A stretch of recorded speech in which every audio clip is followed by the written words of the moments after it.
This has got to be one of my favorite Hamilton Khaki Aviation pilot models out there. Here's the hang tag. All the information will be in the description too, but H646-55941. Retail price, $14.45. That's a snapshot in time. This is on loan from Saltzmans in Rhode Island, the Cranston location. Big thanks to David for sending this over. He sent over the full, I showed it in the unboxing, but it comes in like this special box and everything. It's pretty cool. It's a Pelican case and comes with this hook and loop strap, and it comes with a nice leather strap. It is a 42 millimeter, but the coolest thing about it, in my opinion, other than the beautiful blue dial on it, is it's titanium. It's grade 2 titanium. Let's get into the size, and I'll show it next to a stainless steel variant as well. So this is a 42 millimeter watch, and it presents a little bit large on wrist. There are some other size options from Hamilton if this one ends up not being your jam. They have larger ones, which I think are less common now, and they definitely have smaller ones, 39 mils, I think. So they have plenty of options for you in different colorways as well. 42 millimeter wide case. The lug to lug is a 51 millimeter.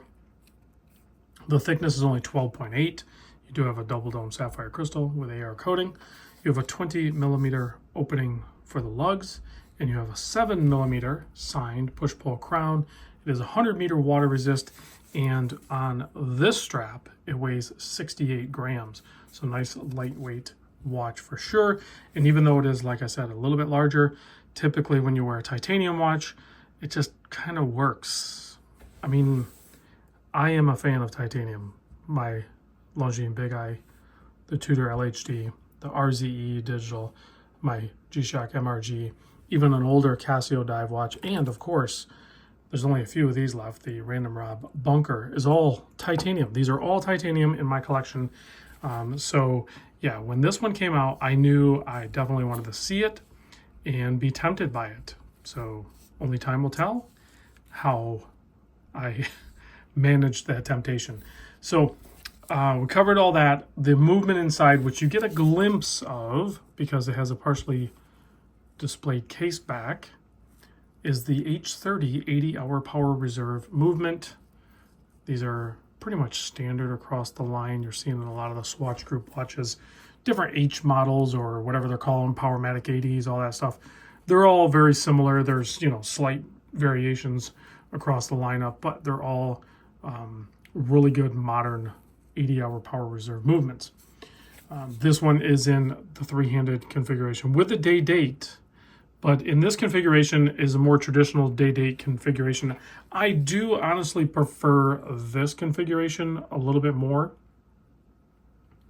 I think it's just, I don't know, it's kind of cool. I like the day being up on the top, and then the date, when the hour hand is passing by, you can actually still kind of see it because you have semi-skeletonized handset.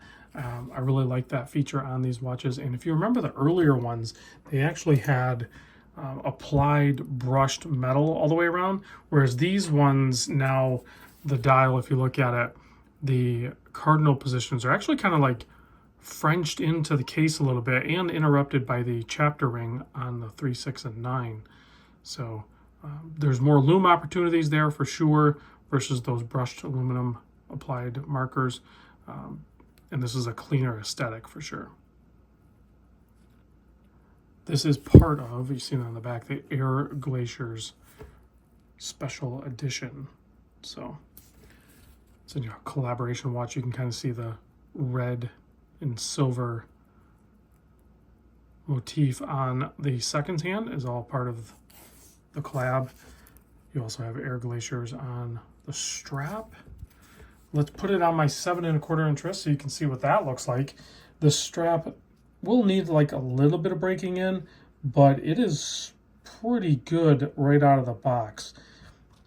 So I think I would be more inclined to actually wear it on this versus the leather, but being 20 mil, you definitely have some options. But other than, as long as this doesn't get snagged, but there's so much hook and loop there, I think once that gets broken in, the strap would be really good. There it is on my 7 1/4 inch wrist. Like I said, the titanium, 68 grams. It just wears really good.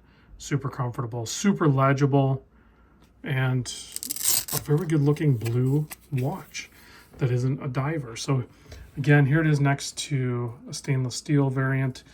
Again, this is more of a special edition as well. I don't think it's limited, but I don't even know what this one's called, but it's still the same kind of generation where they have the same dial kind of layout, except for the day date. Is the reason I like the day date in this, I think, is it helps keep the balance of the dial a little bit more. But both of them good. There's a lot of options now with the Aviation Pilot line, and I really dig that. Now we have material options. We have size, colors. There's even on the smaller ones, I think they're no date, if I remember right. I would love to see Hamilton continue on this trend, offering more case. I mean, you could even do like a carbon case. You could do a bronze case and do it in limited or special edition drops with collaborations like this one. I think it would do really well. I'd like to see that. The sales must be pretty good in the lineup. Otherwise, they wouldn't be expanding the sizes and colorways. So I'm happy to see that. Let me turn off studio lights so you can see what it looks like in the dark. So they did not lume the Arabics. They did on this black one though. So maybe another missed opportunity potentially. There's plenty of lume on there. I'm not really gonna nick it for that, but it is more of a missed opportunity. But then with the day date on this one, when they lume them, it kind of throws off because, I mean, it gives you more, but at night, I don't know.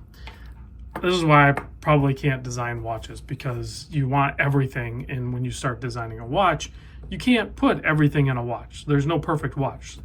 That's why I have, like, I don't know, at this point, over 4,000 some videos, because there's no perfect watch. There's just a lot of different watches that we can own and choose from. Thanks, Saltzmans, for sharing this one so I can share it with you guys. I'll see you guys in the next vid.